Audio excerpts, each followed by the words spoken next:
Wie zaterdagmiddag in het centrum van Venlo was, keek even gek op toen een historische optocht door de stad trok. Sint Joris trok met zijn gevolg door de binnenstad van Venlo. De hoofdrolspelers uit Draaksteken liepen vandaag op Sint Jorisdag ook door de enige echte Sint Jorisstraat op weg naar het Limburgs Museum. Nou, Mick van hem! Dat is een Jorisstraat! Ik heb gevochten tegen een draak! Wij zullen een leger samenstellen. Een leger?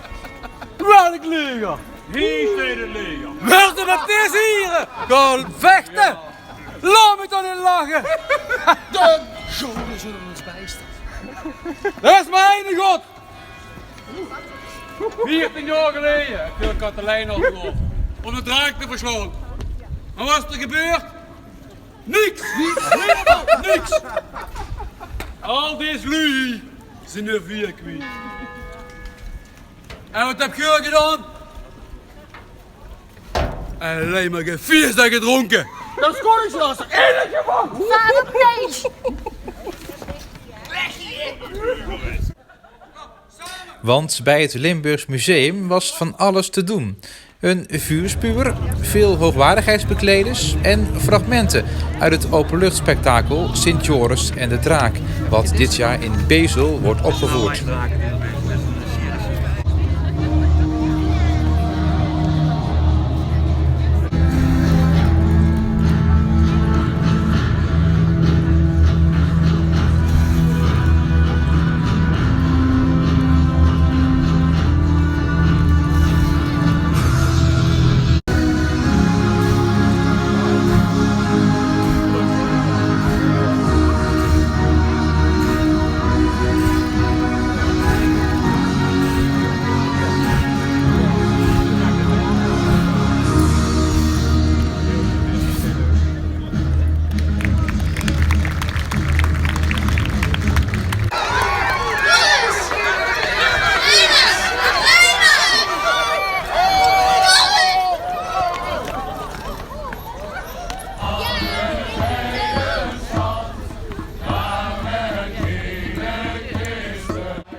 Maar het ging natuurlijk om één ding: de opening van de tentoonstelling Draken.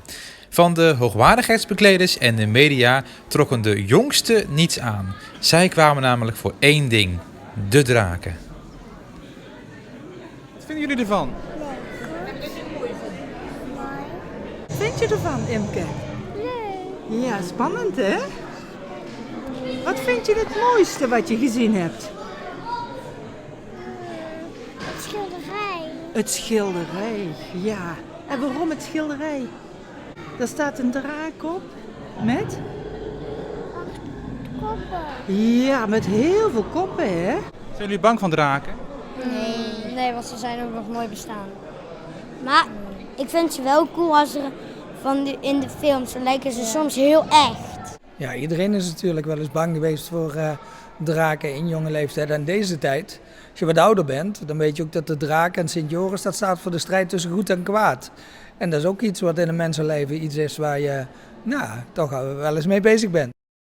De tentoonstelling Draken is nog te zien tot en met 30 oktober, uiteraard in het Limburgs Museum.